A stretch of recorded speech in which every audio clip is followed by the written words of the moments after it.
إن الحمد لله وحده والصلاة والسلام على رسوله الكريم أما بعد فأعوذ بالله من الشيطان الرجيم بسم الله الرحمن الرحيم ولا تنازعوا فتفشلوا وتذهب ريحكم واصبروا إن الله مع الصابرين وقال النبي صلى الله عليه وسلم سباب المسلم فسوق وقتاله كفر।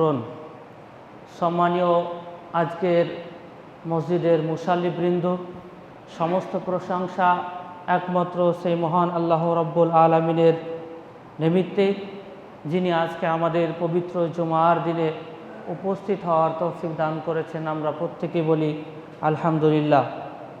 অতঃপর দরুদ ও সালাম বর্ষিত হোক জনাবে মুহাম্মদ মুস্তাফা সাল্লাল্লাহু আলাইহি ওয়াসাল্লাম এর উপর আমরা প্রত্যেকে বলি আল্লাহুম্মা সাল্লি আলাই আল্লাহুম্মা বারিক আলাই। সম্মানীয় উপস্থিতি, আজকে আমি আপনাদের সম্মুখে যে বিষয়টি নিয়ে আলোচনা করব সেটি হলো রাজনৈতিক উস্কানি থেকে বিরত থাকা এবং মুসলিম সমাজের করণীয়।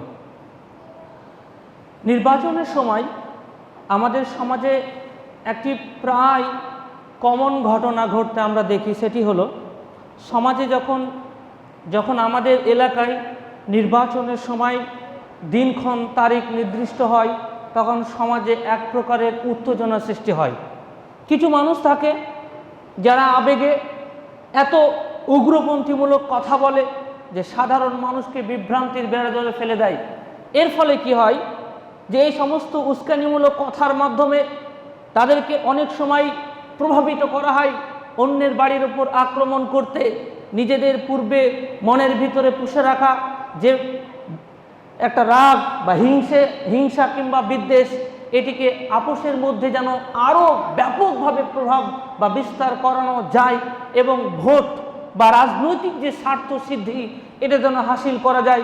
এই জন্য অনেক বক্তা, অনেক নেতাবর্গ যা সাধারণ মানুষের সাথে এমনভাবে আচরণ করে, সাধারণ মানুষ আবেগে আলপিত হয়ে বিষয়টিকে আগে পেছন সামনে না বুঝে আমরা জড়িয়ে যাই। এর ফলে যারা আমাদেরকে এই কাজের পথে ঠেলে দিয়েছে তারা একটা সময় দেখা যায় যে তারা তো শান্তি নিরাপদের মধ্যে আছে, কিন্তু যারা সাধারণ মানুষ, যারা ছাত্রছাত্রী, যুবক, সাধারণ পাবলিক মানুষ, এরাই বিপদের মধ্যে পড়ে যায়। এই যে আবেগ, এই যে না ভেবে কোনো জিনিসের প্রতি সিদ্ধান্ত নেওয়া, এটা যে আমাদের সমাজের জন্য কতটা ক্ষতিকারক, এর বহিঃপ্রকাশ, এর চিত্র আমরা প্রায় দেখতে পাই। এবং এটা একটা সমসাময়িক একটা সমস্যা। আমরা জানি এবছর পশ্চিমবঙ্গের 2 দফায় ভোট হবে, আগামী 23 তারিখে একটা। এই যে ভোট কেন্দ্রিক, এ বিষয়েও মুসলিমদের সতর্ক করা ভীষণভাবে প্রয়োজন আছে। বিশেষ করে আমার জেলা মুর্শিদাবাদ, এই জেলার মানুষ শিক্ষার হার কম, এই জেলার মানুষ শিক্ষার হার কম, এদের আবেগ বেশি, এরা অন্যের কথায় বেশি প্রভাবিত হয়, নিজের বিষয়টা বুঝে না। আমাদের এলাকার কথা আমি নিজেই বলছি, সে এলাকার মানুষ ব্যাপারটা বুঝে না। আমার ক্ষতি কি, আমার লাভ কি, এখানে আমি কি করছি, কোথায় এলাম, এ বিষয়টা আমাদের এলাকার মানুষ একটু শিক্ষার অভাব আছে, এজন্য তারা বুঝতে পারে না। এজন্য প্রায় দেখা যায় যে এ ওর প্রতি আক্রমণ করছে, এ ওর প্রতি আক্রমণ করছে, এবং আপসের মধ্যে যে বিদ্বেষ, যে একটা হিংসা, মারামারি, গালিগুলাজ দিন দিন বৃদ্ধি পাচ্ছে আমাদের এলাকায়। এটা শুধু আমাদের মুর্শিদাবাদে আছে এমনটা না, মালদাতে আছে এমনটা না, প্রায় পশ্চিমবঙ্গের প্রতিটি এলাকাতে একই চিত্র। প্রতিমণ্ডলী ভোট, এটা আমাদের একটা মৌলিক অধিকার। ভারতবর্ষের সংবিধান, আমি একজন ভারতীয় নাগরিক হিসাবে ভোট দেওয়ার সম্পূর্ণ অধিকার আমার। এটা আমার এমন এক শক্তি, যে শক্তির মাধ্যমে আমি ন্যায় এবং অন্যায়ের মধ্যে পার্থক্য করতে পারি। আমার একটা ভোট না, এই ভোটকে, ভারতবর্ষের চিত্রকে পাল্টে দিতে পারি। এটা যেমন একদিকে যেমন যারা অবৈধ, যারা রাহাজানি, যারা খুন খারাপি, মারামারি, এভাবে পুরো সমাজটাকে যারা লুটেপুটে খাচ্ছে, এই সমস্ত মানুষগুলিকে টেনে নিচে নামানোর জন্য আমার একটা ভোট ভীষণভাবে জরুরি এবং ব্যাপক গুরুত্বপূর্ণ। এ বিষয়টাকে বুঝতে হবে আমাদের। কেন সংঘর্ষ যখন শুরু হয়, উত্তেজনামূলক যখন বক্তব্য আমি শুনি, আমার মতো হাজার হাজার যুবক আজকে আপনাদের এই এলাকায় 2 জায়গাতে মিটিং হলো।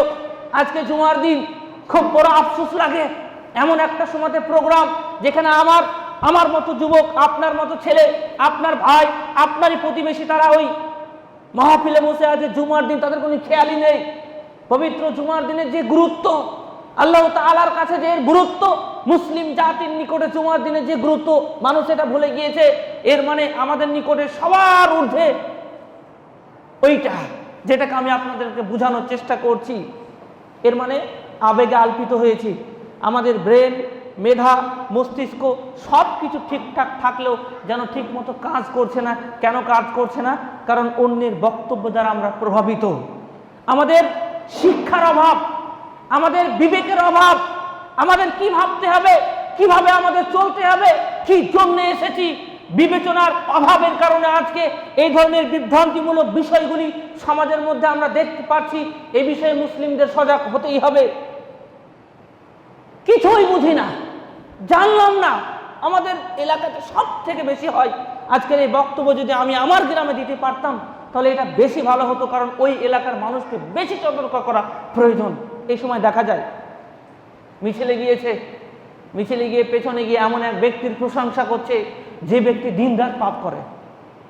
এমন এক ব্যক্তির পেছনে গিয়ে তার সভাকে একদম সফল করছে। সেই ব্যক্তি সমাজের সব থেকে বেশি কুলাঙ্গার, ওই ব্যক্তির সব থেকে বেশি অপরাধ, ওই ব্যক্তি আমাদের সমাজকে সব থেকে বেশি ক্ষতিকারক করেছে। আমার পরিবারের মানুষ, আমার নিকটাত্মীয় ব্যক্তি ওই সভাতে গিয়ে সভাকে প্রতিষ্ঠিত করছে, সভাকে সফল করছে। কি আশ্চর্য ব্যাপার!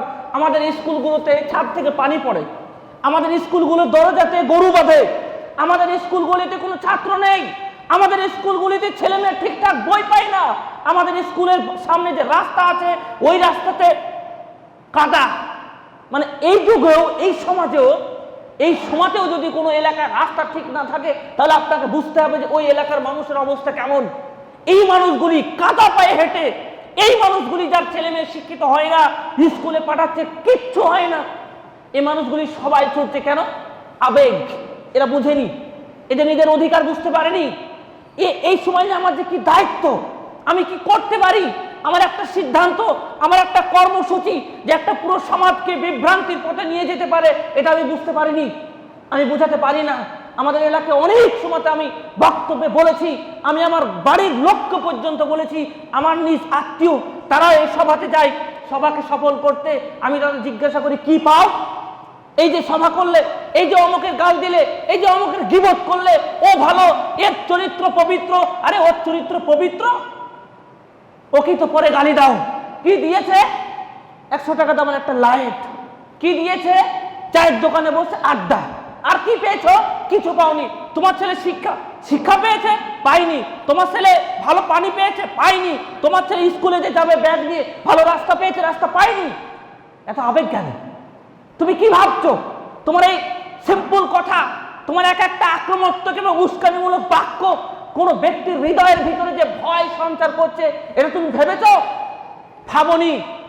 কারো বাড়িতে একটা পাথর চালিয়ে দেওয়া হলো, কারো বাড়িতে ছোটখাটো কোনো একটা লাঠি চালিয়ে দেওয়া হলো, অনেক মানুষের ক্ষয়ক্ষতি। তুমি ভেবেছো এটা কি করছো? এর যে অপরাধ, এটা যে তুমি কত বড় সমাজের উপর অন্যায় করছো, তুমি এটা ভেবেছো? তুমি ভাবনি। কেন? তোমার ভাবার মতো বিবেক নেই।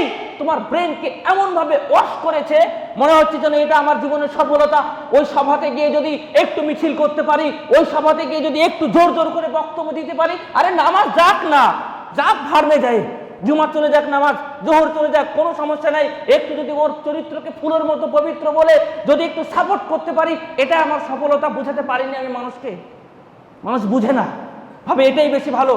প্রতিমণ্ডলী, সব থেকে বড় সমস্যায় ভুগছে সাধারণ পাবলিক, ছাত্রছাত্রী, যাদের জীবনের ভবিষ্যৎ কিছু নেই। এদের ভবিষ্যৎগুলো পুরো ক্ষয় একদম ছান হয়ে গেছে। এদের জন্য কে লড়াই করবে? এরা বিদ্বেষী, এরাই সমাজকে নষ্ট করছে। ভোট, এটা আপনার সব থেকে বড় একটা পাওয়ার। এই রাজনৈতিক পরিস্থিতির সময়তে আপনি আবেগে আল্পিত হবেন না। আপনার প্রতিটি বাক্য আপনাকে আরো সংযোগ হতে হবে। এই এআই এর যুগে, এই আধুনিক যুগে ফেসবুক আন্দোলন বন্ধ করতে হবে, আমাকে কমেন্টে গিয়ে একটা ছোট্ট কমেন্ট করে দিয়েছেন, আপনার 12টা বাজিয়ে দিয়েছে। এগুলো বুঝতে হবে, যারা আমরা যুবক, যারা একটু একদম আর্পিত হয়ে যায়, মানে ভাবতেই পারি না আমি কি করছি, সেটাকে শেয়ার করে দিলাম। অনেক কথা আজকের এই বিষয়টা পূর্ণ করে বুঝতে হবে আপনাদের, এবং আমাদের দ্বারা যেন ন্যূনতম এই ভুলগুলি না হয়। পবিত্র কোরআন সূরাতুল আনফাল আয়াত নম্বর 46 আল্লাহ তাআলা বলেন, ওয়ালা তানাজাউ, তোমরা একে অপরের মধ্যে বিদ্বেষ করো না। কি বলছেন? ওয়ালা তানাজাউ, তোমরা একে অপরের মধ্যে বিদ্বেষ ছড়ায়ও না, বিদ্বেষ করো না, হিংসা করো না। ফাতাফশালু, যদি করো দুর্বল হয়ে যাবা। আপসের মধ্যে যদি বিদ্বেষ ছড়াও, আপসের মধ্যে যদি মারামারি করো, ফাতাফশালু, দুর্বল হয়ে যাবা। ওয়া তাযহাবা রিহুকুম, তোমাদের শক্তি আরো নষ্ট হয়ে যাবে। সুতরাং ফাসবিরু, ধৈর্য ধারণ করো। ইন্নাল্লাহা মা'আস সাবিরিন, আল্লাহ তাআলা ধৈর্যশীল ব্যক্তিদের সঙ্গে রয়েছেন।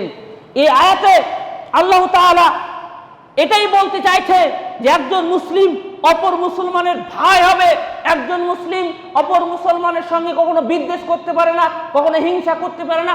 ও আছে গদির ওপর বসে, আর আমি এক ছোট্টখাট্ট এলাকায় বসে আছি, এক সবুজ পূর্ণ একটা গাছ গোছাল পূর্ণ একটা ঠান্ডা পরিবেশে থাকা ব্যক্তি। আমি ওর সঙ্গে লড়াই করে দিলাম। আমি বুঝলাম না কেন ওকে মারলাম, আমি বুঝতে পারছি না কেন আমার হাতে বোম, আমি বুঝতে পারছি না কেন আমি আজকে উগ্রপন্থী হচ্ছি, আমি কিছুই বুঝতে পারছি না। অথচ এই কাজগুলো আমি করছি, কেন করছি? পুরোটাই হারিয়ে গিয়েছি। আমার বডি দেখতে পাচ্ছেন, কিন্তু মন মানসিকতা আমার আর নেই। এই আয়াতের মধ্যে আল্লাহ তাআলা বলছেন, তানাজাউ, আপসের মধ্যে বিদ্বেষ করো না, মারামারি লড়াই ঝগড়াগুলো করো না। যদি করো কি হবে? ফাতাফশালু, দুর্বল হবা, দুর্বল হয়ে পড়বে, শক্তি থাকবে না, সমাজ বিপর্যস্ত হবে, পুরো ভেঙে ভেঙে টুকরো টুকরো হয়ে যাবে। আর কি? ওয়াসবিরু, ধৈর্য ধরো, বিচক্ষণতার সাথে কাজ দাও, ভাবো, চিন্তা করো কোনটা ঠিক কোনটা ভুল, এগুলোর মধ্যে বিশ্লেষণ করো, না হলে সমস্যায় পড়বো। অন্য আয়াতের মধ্যে আল্লাহ তাআলা বলেছেন, ইন্নামাল মুমিনুনা ইখওয়া, প্রত্যেক মুমিন আপসের মধ্যে ভাই।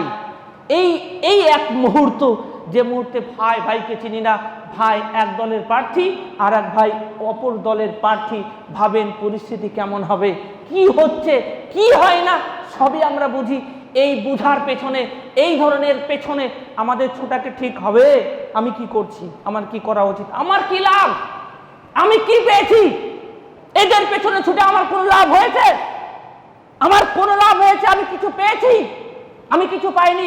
আরে আমি তো পাইনি, কেউও পাইনি। তাহলে আমি অন্যের মানুষের জান, নিরাপত্তার ভয়ের কারণ কেন হতে যাব? কেন হতে যাব? যখন মানুষের মধ্যে ঝগড়া সংঘর্ষ ছড়িয়ে পড়ে, তখন সমাজ দুর্বল হবেই। একথা আল্লাহ তাআলা এই আয়াতের মধ্যে বলছেন। রাসূল সাল্লাল্লাহু আলাইহি ওয়াসাল্লাম বলেছেন, সেবাবুল মুসলিমি ফুসুকুন, একজন মুসলিমকে গালি দেওয়া এটা একটা ফাসিক কাজ। ওয়া কিতালুহু কুফরুন, একজন মুসলিমকে হত্যা করে দেওয়া কুফরি কাজ। বলুন এই সময় কে কাকে না গালি দিতে বাদ দেয়? যত রকমের গাল, যত রকম ভাবে খারাপ বাক্য, এই সময়তে আমি রাজনীতি কিছুই বুঝি না, আমি এসব বিষয়ে যাই না, অথচ আমি গালি দিই। রাসূল সাল্লাল্লাহু আলাইহি সাল্লাম বলছেন, সেবাবুল মুসলিমি ফুসুকুন, কোন মুসলিম অপর মুসলমানকে গালি দিলে সে যেন ফাসিকপূর্ণ কাজ করেছে। আমি কতজনকে গালি দিয়েছি। ওয়া কিতালুহু কুফরুন, আর মুসলিমকে হত্যা করে এটা একটা কুফরি কাজ।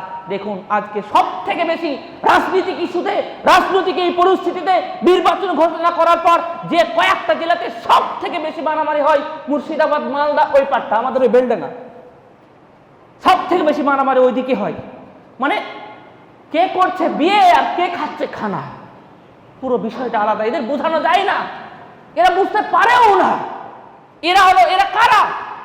এরা ওই সমস্ত ব্যক্তি যাদের শিক্ষার অভাব, এরা কিছু বুঝে না, এদেরকে কেউ বুঝায়নি, এদের কোনো নেতা নেই, এদেরকে বুঝানোর মতো কেউ নেই, এদের মাথাতে কেউ নেই, এদেরকে পরিপূর্ণভাবে ব্রেন ওয়াশ করা হয়েছে। এরা বুঝতে পারে না যে আমারও তো নিজস্ব বুদ্ধি আছে, আমি নিজেও তো কিছু ভাবতে পারি, তারা ভাবতে পারে না। খুদমণ্ডলী, তাই এই সময় খুব বিবেচনার সাথে একেবারে অতি সতর্কবশত কয়েকটা বিষয়কে আমাদের খেয়াল রাখতে হবে। কারো উস্কানিতে উত্তেজিত হওয়া যাবে না। কেউ যদি আমাকে উস্কানি করার চেষ্টা করে, উত্তেজিত করার চেষ্টা করে, ওই ধরনের বক্তব্য, ওই ধরনের মানুষ, ওই ধরনের সমাজ, ওই ধরনের সভা থেকে শত কোটি মাইল দূরে গিয়ে থাকতে হবে আমাকে। তাই কারো বক্তব্যের উস্কানিতে যেন আমি উত্তেজিত না হয়। 1, 2 মারামারি, সংঘর্ষ, এই বিষয় জিনিসগুলি থেকে একদম দূরে থাকতে হবে, এর নিকটবর্তী যাওয়া যাবে না। 3, সমাজে শান্তি এবং ভ্রাতৃত্ব কিভাবে গড়ে উঠবে এই বিষয়ে বেশি বেশি করে খেয়াল রাখতে হবে এবং ইসলামী শিক্ষা অনুযায়ী তালিম অনুযায়ী সংযম এবং ধৈর্য ধারণ করতে হবে। আমরা ব্যাপারটাকে আরেকটু ভালো করে বুঝি। আপনাকে যদি আমি জিজ্ঞাসা করি, একজন শিশু যার হাতে কলম বই খাতা থাকার কথা, একজন ছাত্র যার পিঠে বইয়ের ব্যাগ থাকার কথা, ওই শিশুর হাতে কেন পিস্তল? আপনি উত্তর কি দেবেন বলেন? একজন যুবক যার চরিত্র আবু বকর সিদ্দিক রাদিয়াল্লাহু তাআলা আনহুর মতো নমনীয় হওয়া উচিত, যার কথা হবে সুন্দর, যার সাথে কথা বলেই ভালো লাগবে, সেই যুবকের মুখ থেকে কেন গালি বের হচ্ছে? তার হাতে তো কলম থাকা উচিত, তার মুখ থেকে তো রাসূলের বাণী বের হওয়া উচিত, সে তো তাওহীদের দাওয়াত দিবে, সে তো ইসলামের দাওয়াত দিবে। সে আবার কোন দাওয়াত দেয়? এটা কি আলাদা দাওয়াত? তার চরিত্র, তার বিচার ওমর বিন খাত্তাব রাদিয়াল্লাহু তাআলা আনহুর মতো শক্তিশালী হবে। এই যুবক তার বিচার তো নেই রে, এমন ভাবে আচরণ করে যেন মনে হবে এর কোনো বুদ্ধিও নেই, জ্ঞানও নেই, কিচ্ছু নেই। এই মুহূর্তে খুব বিবেচনার সাথে কথা বলতে হবে। যদি আপনি উত্তেজনায় বসে যান, এদের কথায় যদি আপনি পাগল হয়ে যান, যদি গলে যান, স্বাভাবিক আপনি অন্যকে গালি দেবেন। আপনি নিয়ন্ত্রণের বাইরে, আপনি না চাইতেও গালি দিয়ে বসবেন। যদি আপনি এদের কথা শুনেন, এই ধরনের বিপদে ফেতনায় যদি আপনি ফেসে যান, অন্য মানুষকে অপমান স্বাভাবিকভাবেই আপনি করবেন, এটা আপনার নিয়ন্ত্রণের বাইরে। যখন আপনি এই ধরনের কথায় উস্কানিতে উত্তেজিত হবেন, তখন মানুষকে আপনি মারামারি করবেন এবং আপনার দ্বারাই সমাজের ভিত্তি নষ্ট হবে। এটা হচ্ছেও। কি আশ্চর্য মনে হয়। অনেক আগে ছোটবেলায় মনে পড়ে, পঞ্চায়েত ভোটের সময়তে জুমার নামাজ পড়তে যাচ্ছি আমি, আমার আব্বা, আমার চাচা, 3 জনা। আমাদের এলাকায় গ্রামের কিছু যুবক ছেলে উগ্রপন্থী হয়ে ছুটে আসছে একজন ব্যক্তিকে মসজিদে ঢুকে গিয়েছে জুমার দিন। ইমাম সাহেবকে পেছন পেছন আসতে দেখলাম আমরা। যখন দেখছে পরিস্থিতি বেচার, ইমাম সাহেব রাস্তাতে ওদিকে আটকে গিয়েছে, আমরা মসজিদে প্রবেশ করে গিয়েছি, জুমার নামাজ বাতিল হয়ে চলছে মারামারি। আমাদের গ্রামের ঘটনা কোন মুহূর্তে? এই নির্বাচনের সময়তে। বলেন এই মানুষগুলি 1 মাস পর এরাই আবার আপোষের মধ্যে নিজে নিজে অনুতপ্ত হচ্ছে, ছি ছি ছি, কি ভুল না করেছি। এটা হবে, স্বাভাবিক হবে, কারণ উত্তেজিত করার সমান কোনো ব্যক্তি আর পরে আর আপনি পাবেন না। এই সময়টা আপনি উত্তেজিত হবেন, পূর্ণ 5 বছর ধরে আপনি নিজেকে একদম পুরো করে শেষ করে ফেলবেন, কি ভুল না করলাম, কি বড় অপরাধ না আমি করলাম, কিন্তু সেই সময় বুঝতে পারি না। এই জন্য সতর্ক হওয়া ভীষণভাবে জরুরি। কেন জরুরি? কারণ ইসলাম আমাদের শিক্ষা দেয় সংযম হওয়া, মানুষকে সম্মান করা। আমার মাল, এর নিরাপত্তা আপনি দেবেন, আপনার বাড়ির সম্পদের নিরাপত্তা আমি দেব। আমি যেন আপনার মালের ক্ষতিকারক না হয়ে যায়, আমি যেন আপনার জন্য ভয়ের কারণ না হয়ে যায়। রাসূল সাল্লাল্লাহু আলাইহি ওয়াসাল্লাম পবিত্র হাদিসের মধ্যে অনেক জায়গাতে বলেছেন, আল মুসলিমু মান সালিমাল মুসলিমুনা মিন লিসানিহি ওয়া ইয়াদিহি। সেই ব্যক্তি হচ্ছে মুসলিম যার হাত, যার জবানি, যার পরিকল্পনা, যার চিন্তা ভাবনা, যার প্ল্যানিং থেকে অন্য মুসলিম নিরাপদ থাকবে। বলেন আপনি এই সময়তে আমার প্ল্যানিং থেকে নিরাপদ? আপনি আমার হাত থেকে নিরাপদ? আপনি আমার বাক্য থেকে নিরাপদ নন। সবসময় আপনি ভয় করেন আমি রাস্তা দিয়ে হাঁটলে আপনি অন্য রাস্তা দিয়ে যান, কারণ আপনি জানেন আমি একটা বিষাক্ত, আমি সমাজের জন্য একটা বিষাক্ত, আমার মৃত্যুর জন্য পুরো সমাজ আল্লাহর কাছে দোয়া করে, আল্লাহ এই মানুষটাকে মেরে ফেলো, এই মানুষটাকে উড়িয়ে দাও, এই মানুষটার জন্য সমাজটা নষ্ট হয়ে গেল। আমি একজন মুসলিম, তাহলে আমার হাত থেকে, আমার বাক্য দ্বারা, আমার কথা দ্বারা, আমার প্ল্যানিং পরিকল্পনা দ্বারা কোনো মুসলিম নিরাপদ নাই। রাসূল সাল্লাল্লাহু আলাইহি সাল্লাম বলছেন, আল মুসলিমু মান সালিমাল মুসলিমুনা মিন লিসানিহি ওয়া ইয়াদিহি। ওই ব্যক্তি প্রকৃত মুসলমান যার হাত, যার কথা, যার চিন্তা ভাবনা সব কিছু থেকে একজন মুসলিম নিরাপদ থাকবে। বলেন আপনার থেকে নিরাপদ আছে? নিরাপদ নেই। কিভাবে আপনি লাঠি ধরতে পারেন? যে হাতে আপনার কোরআন থাকার কথা, যে হাতে আপনার হাদিস থাকার কথা, সেভাবে আপনার হাতে কিভাবে পিস্তল আসতে পারে, কিভাবে আপনার হাতে লাঠি আসতে পারে? এর মানে বুঝে নিতে হবে আপনি সমাজের জন্য একটা কলঙ্ক, আপনি সমাজের জন্য একটা কুখ্যাত ব্যক্তি। আপনার সংশোধন হতে হবে আপনাকে। রাসূল সাল্লাল্লাহু আলাইহি ওয়াসাল্লাম হাদিসের মধ্যে বেশ কয়েক জায়গাতে বলার পরও আল্লাহ তাআলা পবিত্র কোরআনের অনেক জায়গাতে এইসব বিষয়গুলি থেকে সতর্ক থাকতে বলেছেন, যেগুলোতে মানুষের ক্ষতি করে, এমন কাজকর্মগুলি থেকে। কি কি? একটা বিষয় খুব লক্ষণীয়, এবং এটা আমরা ব্যাপারটা ভালো করে বুঝি। যখন সমাজের মধ্যে অভ্যন্তরীণ বিপদ, গৃহযুদ্ধ যাকে বলি, বা অভ্যন্তরীণ ভিতরে যখন বিবাদ লাগবে, তখন সব থেকে বড় বড় ক্ষতি অনেকগুলি হয়, তার মধ্যে তিনটা অন্যতম। এক, মনোবল ভেঙে যাবে। যখন সমাজের ভিতরে অভ্যন্তরীণ বিবাদ জড়িয়ে পড়বে, অভ্যন্তরীণ বিবাদ কি? যে এগুলোই আমি বললাম তো, আমি দাঁড়িয়েছি এক পক্ষ থেকে, আমার ছোট ভাই দাঁড়িয়েছে অন্য পক্ষ থেকে। বলেন আমাদের দুই ভাইয়ের মধ্যে কি চলছে এবার? এর থেকে আর কিছু হতে পারে? এই দুই ভাইয়ের মধ্যে কি চলছে? এর মানে ওই মুহূর্তে আমার ভাই, আমি যে তার ভাই, আমি যে বড় ভাই, আমার শরীরের রক্ত তার শরীরের রক্ত যে এক মানুষের, আমার পিতা মাতার যে জিন তার এবং আমার মধ্যে আছে, সেও ভুলে গেছে, আমিও ভুলে গেছি, ভুলিয়ে দিয়েছে, আমাকে ভুলিয়ে দিয়েছে। মনোবল ভেঙে যায়। কি? সমাজের ঐক্য নষ্ট হবে, কোনো মুহূর্তে সেই সমাজে ভালো থাকবে না। আমাদের ওই এলাকায় ছোটখাটো স্কুল ভোট হলো মারামারি, মানে খুব আজীব মানুষ, মানে এই মানুষগুলির যে বুদ্ধি এতটা লোপ পেতে পারে যে ছোটখাটো বিষয় কোথায় কি হচ্ছে, কোথায় মারামারি হইলে এরা বুঝতে পারে না। আর যখন আমার মনোবলও থাকবে না, আর যখন আমাদের সমাজে ঐক্যও থাকবে না, তখন আমাদের যারা দুশ্মন, যারা আমাদের শত্রু, তারা আমাদেরকে সুযোগে পাবে, তারা আমাদেরকে এভাবে কষে ধরার সুযোগ পাবে। আমি আপনাদের উত্তর দিতে করছি না, আমি আপনাদের বুঝাচ্ছি এই সমস্ত ফিতনা থেকে দূরে থাকবেন। আপনি একজন সাধারণ মানুষ, আপনি একজন সাধারণ সিটিজেন, ভারতীয় নাগরিক।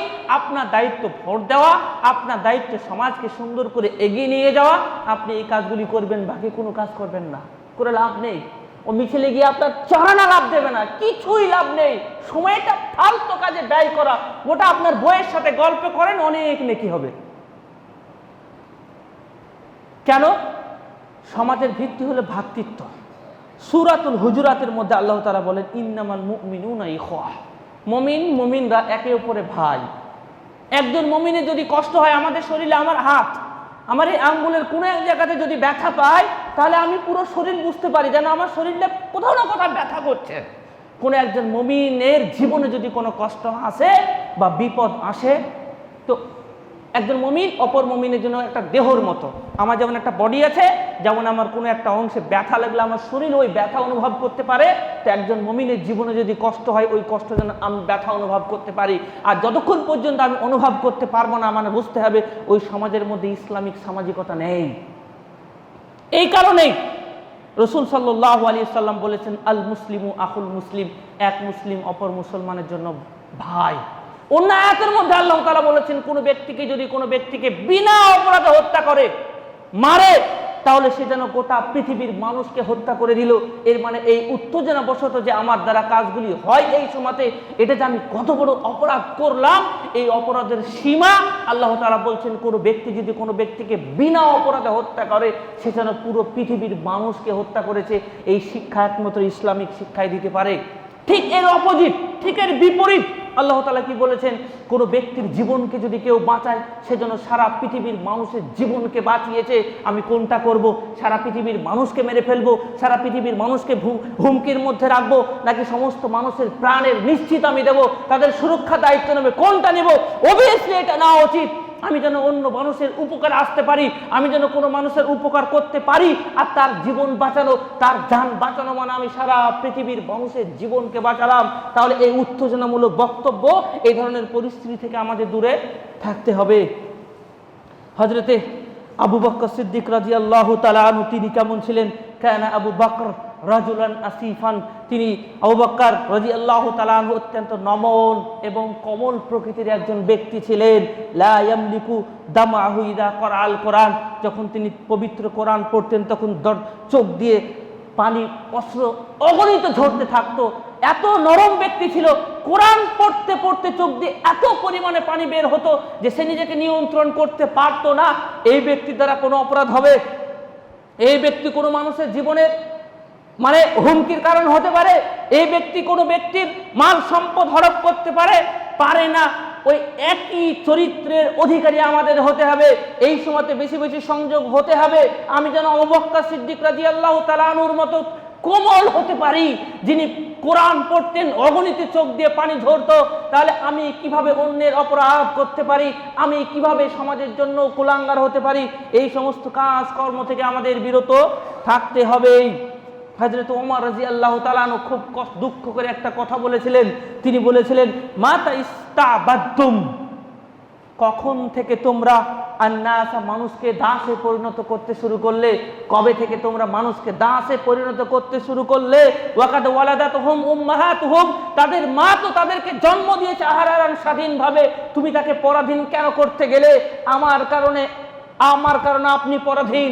আমি রাস্তায় বের হলে আপনি রাস্তা থেকে বের হতে পারেন না, এর মানে আপনার মা আপনাকে স্বাধীনভাবে জন্ম দিয়েছিল, আমার কারণে আপনি পরাধীন, বাড়ি থেকে বের হতে পারেন না, আমার কারণে আপনি হুমকির মধ্যে আছেন, আমার কারণে আপনার এলাকা হুমকির মধ্যে আছেন, এর মানে আমি একজন দোষী, আমি সমাজের মধ্যে একটা কীট। এই ধরনের ব্যক্তি থেকে যেমন আমাকে দূরে থাকতে হবে, এই ধরনের বিভ্রাট, এই ধরনের ব্যক্তিদের কথার প্রচারণা থেকেও আমাদেরকে বেঁচে থাকতে হবে, না আমরাও ফেঁসে যাব। অধিমণ্ডলী, অন্য এক সময় বিশেষ করে এটা দেখা যায়, যারা যুবক, যাদের রক্ত খুব টকবকে, মানে অল্প কথাতে রেগে যায়, অল্প কথাতে রেগে যায়, যারা অন্যের বাড়িতে আগুন লাগিয়ে দেওয়াকে সব থেকে বড় সফলতা মনে করে। ওই এক বোতল ধরিয়ে দিয়েছে, কিছু পোল্ট্রি কিনে দিয়েছে, বাস মাইন্ডটাকে 1 মাসের জন্য আমাকে ক্রয় করে নিয়েছে। এখন কাজ হলো কার বাড়িতে কি চালিয়ে দেওয়া, কার বাড়িতে আগুন জ্বালিয়ে দেওয়া, কার টায়ার ধরিয়ে দেওয়া, কার দোকান জ্বালিয়ে দেওয়া, কার মাল সম্পদকে হড়প করে নেওয়া। এটার জন্য আমি আমার শক্তির বহিঃপ্রকাশ করছি।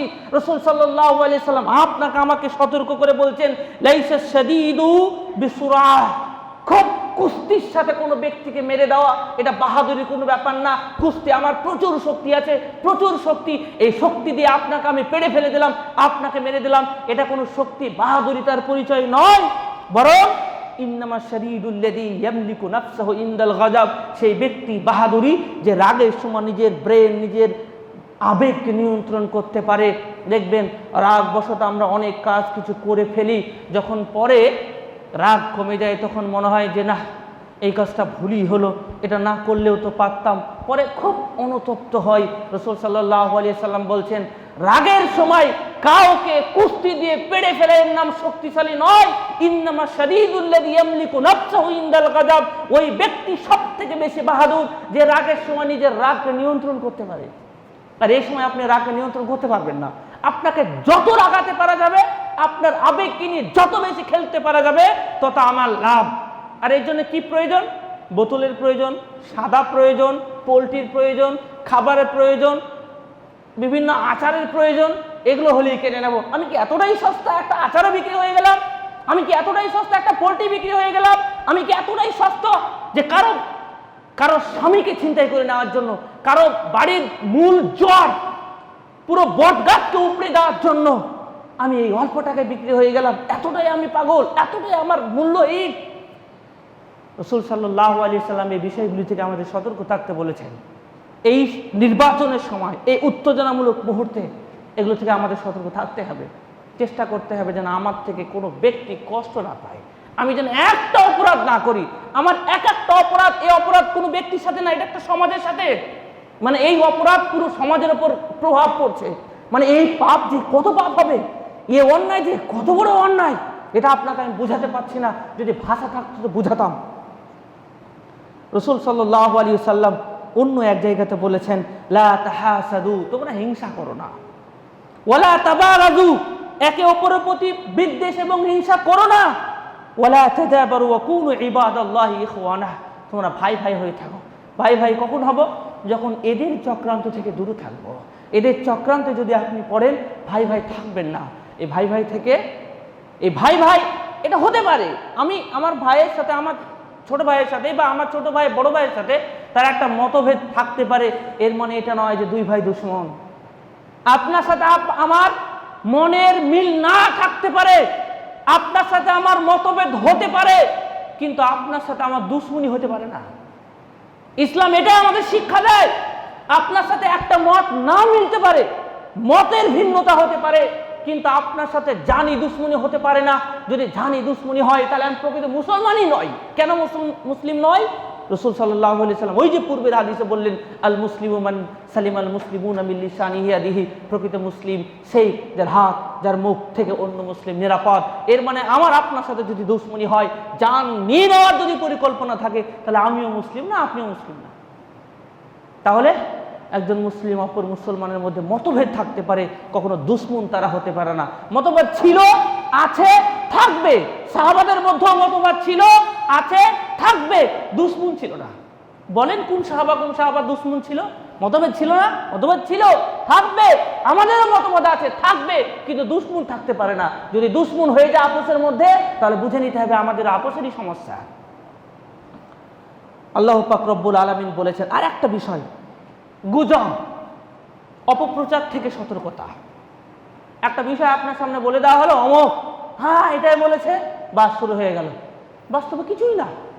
গুজব থেকে, বিভিন্ন যে অপপ্রচার, এইগুলি থেকে আমাদের দূরে থাকতে হবে। এটা একটা বড়, মানে সমাজে যে ফিতনাগুলি এই সময়তে সব থেকে যে ব্যাপারটা আমাদেরকে নষ্ট করে এবং সমাজের ভিতকে নষ্ট করে এবং ঝামেলা মারামারি আপসের মধ্যে ছড়িয়ে দেয়, তার মধ্যে অন্যতম হচ্ছে গুজব, মিথ্যা অপপ্রচার। আল্লাহ তাআলা সূরাতুল হুজরাতে 6 নম্বর আয়াতের মধ্যে বলেন, ইয়া আইয়ুহাল্লাযীনা আমানু ইন জাআকুম ফাসিকুন বিনাবাইন ফাতাবায়্যানু, যখন কোনো ফাসিক তোমাদের কাছে কোনো একটা বিষয়, সংবাদ, তথ্য নিয়ে আসবে, তখন তোমরা সেই তথ্যের যাচাই করো। এই তথ্যের সত্যতা কতটা এটাকে বিশ্লেষণ করো।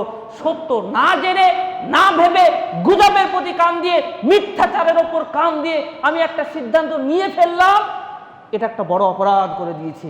যে অপরাধ করছে আমাদের এলাকায়, আপনাদের এলাকাও থাকতে পারে।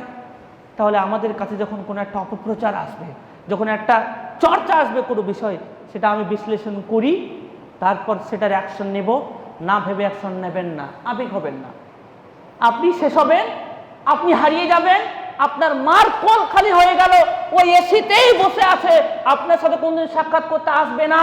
আপনার সন্তান হারিয়ে গেল, আপনার কোল খালি হয়ে গেল, ওর গদি উঠে গেছে, ওর কিছু যায় আসে না। ওর জন্য আপনি কেন ক্ষতি করছেন, এটিকে আমাদের বুঝে আসে না। অধিকার আছে ভোট দেওয়ার, ভোট দেব, কেন ঝামেলা জড়াতে যাব? কেন ওর চাটাচাটি করতে যাব? আমার কি কিছু নেই, আমি কিছু খেতে পারি না, কেন আমি ওর চাটাচাটি করতে যাব? ও তো ওর মতো লুট করবে, আমি কি ওতে সঙ্গে দেব না?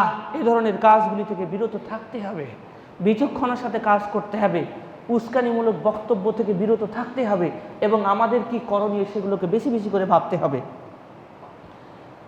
মুসলিমের রক্ত এবং লুট। আমার নিজের বাড়িতে আমার দাদি গল্প করত, এরকম বাড়িতে কুঠি, আমাদের মুর্শিদাবাদের কুঠি বলে, মানে মাটি দিয়ে এক ধরনের কুঠি তৈরি করা হয়। বুঝছেন কি বুঝছেন না? কুঠি। এটা আমার দাদি বলছে যে ওতে বেশ ভালো মাল ছিল। আর আমার দাদু গুড়ের ব্যবসা করতো, মানে টিনগুলি বাড়িতে রাখা ছিল। আমাদের ওখানে এগুলো হলে মানে একটা বিরাট গরম, এখন বাড়ি থেকে বের হতেই ভয় লাগবে, এমন একটা পরিস্থিতি। এখনো তাই, তবে আলহামদুলিল্লাহ অনেক কমেছে। কিছু মানুষ এসে ঘরের টিনগুলি খুলে নিল, বাড়ির ভিতরে কিছু ওই যেগুলো গুড়ের টিন ছিল, যেগুলো বাধাই করে রাখা হতো, পরে বিক্রি হতো, সেগুলো কেড়ে নিল। আর ওই কুঠির ভিতরে যে ধানগুলি ছিল, ফসল, সেগুলো উঠিয়ে নিয়ে চলে গেল। ওরা কারা? আমারই বংশের লোক। ওরা কারা? ওদের সাথে কালকে আবার কথা বলবো। এই মানুষগুলি কারা? ওই ব্যক্তি যাদেরকে আমি আমার বিয়ে, বোনের বিয়েতে বা আমার মেয়ের বিয়েতে কার্ড দেবো, ইনভাইট করবো। এরা ওই ব্যক্তি যারা একদিন আমার সাথে ঘুরবে পেছন পেছন। এরাই ওই ব্যক্তি যার বাড়িতে আমি নিজে খেতে যাব, তার বিয়েতে আমি নিজে খেতে যাব। এই মানুষগুলি কারো বক্তব্যে প্রভাবিত হয়ে আমার বাড়ি থেকে গুড়ের টিন চুরি করে নিয়ে চলে গেল, আমার কুঠি থেকে মাল সম্পদ ডাকাত লুটপাট করে নিয়ে চলে গেল। এরা কেন? এদের কি বুদ্ধি নেই? এরা কি বুঝতে পারেন না? এদের বুদ্ধি সব আছে, এরা সব কিছু বুঝে। এরা তৎক্ষণাৎ ওই মুহূর্তে কার বক্তব্যে প্রভাবিত। এদেরকে কেউ বুঝিয়েছে যে মারো, এই করো, অমক তমক, তারা সেই কাজ অনুপাতে চলছে। রাসূল সাল্লাল্লাহু আলাইহি সাল্লাম এই মর্মে কি বলেছেন? কুল্লুল মুসলিমি আলাল মুসলিমি হারামুন দামুহু ওয়া মালুহু ওয়া ইরজুহু। প্রত্যেক মুসলিম অপর মুসলমানের উপর হারাম, তার রক্ত মানে তাকে মার্ডার করা, এক কথায় সোজা হিসাব। অমালুহু, তার মালকে ডাকাতি করা, ছিনতাই করা, লুট করা। ওয়া ইরজুহু, তার সম্মানকে ছিনিমিনি খেলা। মানে একজন মুসলিম অপর মুসলমানের মাল নিয়ে, তার সম্পদ নিয়ে, তার রক্ত নিয়ে ছিনিমিনি খেলা, এটা তার জন্য হারাম। তাহলে এই বিষয়গুলি যদি আমরা না বুঝি এবং এই ধরনের বক্তব্যে যদি আমরা প্রভাবিত হই, আমরাও যদি ছুটি, আমার নেতা পবিত্র, তার চরিত্র ফুলের মতো পবিত্র, ও হুজুর একজন মসজিদের গেটই চিনে না, ওর সকাল শুরু হয় জেনা দিয়ে, রাত শুরু হয় জেনা দিয়ে, সকাল শুরু হয় মানুষের মাল হড়প করে, আর সন্ধ্যা হয় ওই একই, আর তাকে বলছি ফুলের মতো পবিত্র। মানে আমি কত বড় মিথ্যক, মানে আমি কত বড় মিথ্যক এবং সমাজের সাথে আমি কত বড় গাদ্দারি যে সমাজকে বলছে কি ভোট দাও, এ পবিত্র, এর সব ঠিকঠাক আছে, কিন্তু কিছুই নেই। এই ধরনের প্রচারণায়, এই ধরনের বিভ্রান্তিমূলক বক্তব্য, উস্কানিমূলক বক্তব্য থেকে দূরে থাকবেন। এ ধরনের কাজে জড়াবেন না, এতে কল্যাণ আছে, এটাতেই কল্যাণ আছে। তাই এই বর্তমান পরিস্থিতিতে আমাদের বেশ কয়েকটি গুরুত্বপূর্ণ দায়িত্ব আছে। এই পাঁচটা পয়েন্ট বলবো, যেটা শুনবেন আজকের বক্তব্য সফল। 1, উস্কানিমূলক বক্তব্যে উত্তেজিত হবেন না, যেটা বলছে বলুক, কিছু করার নেই, চুপচাপ। 1, 2, গুজব যাচাই করা, কোনো কথা যদি ছড়িয়ে পড়ে সেটাকে যাচাই করতে হবে, সেই কথাগুলি শুনে অ্যাকশন নেব না, প্রয়োজন নেই। ও কাজ করতে আমি আসিনি পৃথিবীতে, আমি আমার বউ, ছেলে, বাচ্চা, বাবা মা, দাদা দাদুকে নিয়ে সুখে থাকবো, খাবো দাবো, বাস হয়ে গেল, প্রয়োজন নেই এসব জিনিসের। 3, মারামারি এবং সংঘর্ষ থেকে দূরে থাকবেন। যেখানে দেখবেন 4টা লোক, এই মুহূর্তে ওখানে থাকা যাবে না। যেখানে দেখবেন যে রাজনীতির কোনো ব্যক্তি বসে আছে, ও জায়গায় যাওয়াই যাবে না, এখন হারাম, ওখানে যাবই না, যাওয়াই যাবে না। ওখানে কোনো ব্যক্তি যে এই কাজে জড়িত, ওখানে যাওয়াই যাবে না। একটা দোকানে গিয়েছেন, ওইরকম লোক হটাও ওখান থেকে, না, থাকা যাবে না, ওই জায়গা থেকে দূরে থাকবেন। যেখানে মারামারি হতে পারে, গন্ধ আছে, মানে একটা প্রবল চান্স হতে পারে, ওখানে থাকা যাবে না, দ্রুত গতিতে ওখান থেকে দূরে আসতে হবে, বাড়তে থাকেন। 4 নাম্বার, সমাজে শান্তি নষ্ট করে দিচ্ছে এমন কোনো কাজকর্ম যদি দেখেন, ওখান থেকে দ্রুত গতিতে কামব্যাক করতে হবে, থাকা যাবে না ওখানে। 5 নাম্বার, ভ্রাতৃত্ব বজায় রাখতে হবে। আমরা গ্রাম অঞ্চলের মানুষ, ওই রমাদান মাসে দেখেছি, কারো বাড়িতে যদি ইফতার না থাকে, তা আমার বাড়ির খেজুর তার বাড়িতে পৌঁছে যায় অটোমেটিক্যালি। সে যদি রান্না করতে ভুলে যায়, ফজরের সেহরির জন্য আমার বাড়িতে যদি খাবার ঠিকঠাক নাও থাকে, অল্প হলেও ভালো, ওই খাবারটা তার বাড়ি পৌঁছে যায়। এর মানে এই ধরনের আচার আমাদের, এই ধরনের সংস্কৃতি আমাদের, আমাদের সংস্কৃতি, আমাদের ওই কিছু না থাকলে পান্তা ভাত তার বাড়িতে পৌঁছে যাওয়া। আমাদের সংস্কৃতি এটা নয় তার বাড়ি থেকে পান্তা ভাতকে চুরি করা। আমাদের সংস্কৃতি হলো তার বাড়িতে ওষুধ পৌঁছে দেওয়া। আমাদের সংস্কৃতি এটা নয় তার বাড়িতে ডক্টর ঢুকিয়ে দেওয়া। এটা সংস্কৃতি? আপনার বাড়িতে বেশি বেশি ডক্টর ঢুকুক, এটা আমাদের সংস্কৃতি না। আপনার বাড়িতে কিভাবে ডক্টরের সংখ্যা কম হবে, এটা আমাদের সংস্কৃতি। আমাদের সংস্কৃতি আপনার বাড়ি কিভাবে সুরক্ষিত থাকবে, আমাদের সংস্কৃতি এটা নয় যে আপনি আমার জন্য ভয়ের মধ্যে থাকবেন। এই ব্যাপারগুলি থেকে সতর্ক থাকতে হবে। ইসলাম এগুলো থেকে আপনাকে সতর্ক করে, সতর্ক হতেই হবে। যদি সতর্ক না হবেন, আপনাদের অনেক বড় ভুল হয়ে যাবে। আপনি বুঝতে পারছেন আপনি একটা বিরাট সুন্দর প্রজন্মকে নষ্ট করে দিচ্ছেন। আমরা এমন এক হতভাগা প্রজন্ম যারা শিক্ষা ঠিকঠাক মতো পায় না, আমরা কলেজে ক্লাস পাই না, আমরা কলেজে গিয়ে বেঞ্চ পাই না, যেখানে বসার মধ্যে জায়গায় নেই। কলেজে গিয়েছে বেঞ্চে পুরো ধুলো, এর মানে বোঝা যাচ্ছে ওই ক্লাসে কোনোদিন ছাত্র আসে না, শিক্ষক নেই। কলেজে গিয়েছি ব্ল্যাকবোর্ডগুলো অন্ধ, মানে লেখা হবে না। আমরা এই প্রজন্ম, আপনার এই আবেগ আমাদেরকে নষ্ট করছে। আমরা ঠিকমতো শিক্ষা পাচ্ছি না, আমরা ঠিকমতো জল পাচ্ছি না, আমরা রাস্তায় বেরোলেই আমাদের বিষাক্ত মানে অক্সিজেন নিয়ে আমরা মারা পড়ছি। এর জন্য দায়ী আপনি। এর জন্য উত্তেজিত হবেন না। আপনি আমাকে সাহায্য করেন, আমি যেন ঠিকমতো শিক্ষা পাই, আমার ছেলে যেন ঠিকমতো শিক্ষা পায়, আমার মেয়েটা যেন ঠিকমতো প্রাইভেট যেতে পারে এবং বাড়িতে আসতে পারে। আমার মেয়েটা টিউশনে গিয়েছে, আর খুঁজে পাচ্ছে না, এর জন্য দায়ী আপনি। ওই যে আপনার উস্কানিমূলক বক্তব্য, ওর কথা মতো চলা, ওর কথা মতো প্রভাবিত হওয়া, এইগুলো থেকে দূরে থাকতে হবে। আপনি যদি এগুলো থেকে দূর না থাকেন, তাহলে আমার মেয়ের যে সমস্যা আজকে, এই জন্য দায়ী আপনি। আপনাকে দায়ী নিতে হবে, কিয়ামতের দিনের জবাব আপনাকে দিতেই হবে। আপনি কোথায় যাবেন, কোথায় পার পাবেন? আপনার কারণে আমি কোথাও যাইতে পারছি না। অনেক মানুষ আজকে ক্ষতিগ্রস্ত হচ্ছে, আপনি বুঝতেই পারছেন। এগুলো থেকে আপনাকে দূরে থাকতেই হবে। যদি আপনি দূরে না থাকবেন, তাহলে আপনি সমাজের জন্য সবচেয়ে এখন কুলাঙ্গার, আপনি সমাজের জন্য সব থেকে বেশি কীট। না, আমরা মুসলিম, এটা আমাদের সংস্কৃতি নয়। আমাদের সংস্কৃতি হলো ওই যে বুড়িমা, শুনেননি? একটা পুটলি উঠিয়ে নিয়ে যেতে পারছে না, শুনেছেন এই গল্প? বুড়িমা বলছে, রসুল সাল্লাল্লাহু আলাইহি সাল্লাম বলছে, কোথায় যাচ্ছ? বলো, মক্কাতে একজন ব্যক্তি এসে ওর ভয়ে পালিয়ে যাচ্ছে, তো একটু উঠিয়ে দাও। চলো দাও, আমাকে দাও। উঠিয়ে দেওয়ার পরে বহে নিয়ে গিয়ে পরে বলছে, ভাই বাবা তুমি কে? তো বলছে, আমি ওই ব্যক্তি যার ভাই আপনি চলে যাচ্ছেন। এটা আমাদের সংস্কৃতি, এটা আমাদের সংস্কৃতি। আমাদের সংস্কৃতি কেমন? রাসূল সাল্লাল্লাহু আলাইহি সাল্লাম মক্কায় জন্মগ্রহণ করেছিলেন, মাতৃভূমি। মক্কার মুশরিকদের অত্যাচার কষ্টে আল্লাহর হুকুমে মদিনায় হিজরত করে গিয়েছিলেন। হিজরত করে আসার পর 8ম হিজরিতে 630 সালে মক্কা বিজয় হচ্ছে। পৃথিবীর ইতিহাসে প্রথম কোনো একটি শহর বিনা যুদ্ধে জয়লাভ। মক্কার মুশরিকরা থরথর করে কাঁপছে। আবু সুফিয়ান রাস্তায় বের হয়েছে।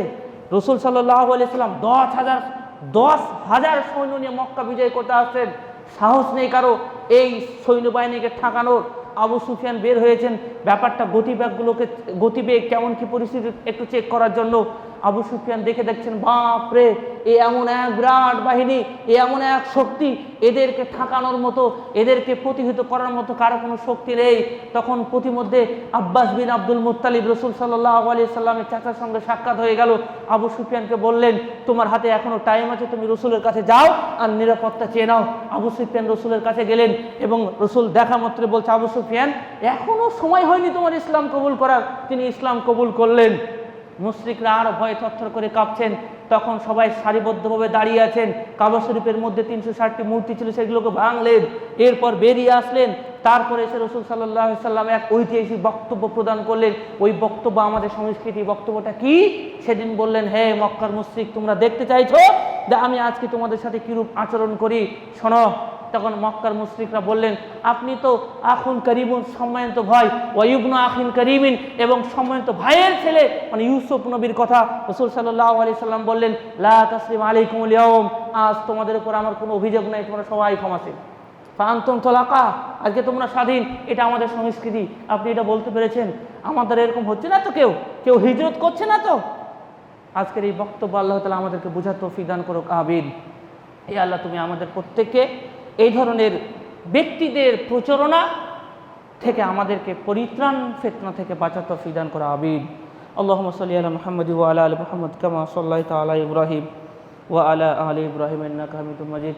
রব্বানা তাকাব্বাল মিন্না ইন্নাকা আনতাস সামিউল আলিম ওয়া তুব আলাইনা ইন্নাকা আনতাত তাওয়াবুর রহিম ওয়া আখির দাওয়ানা আলহামদুলিল্লাহ।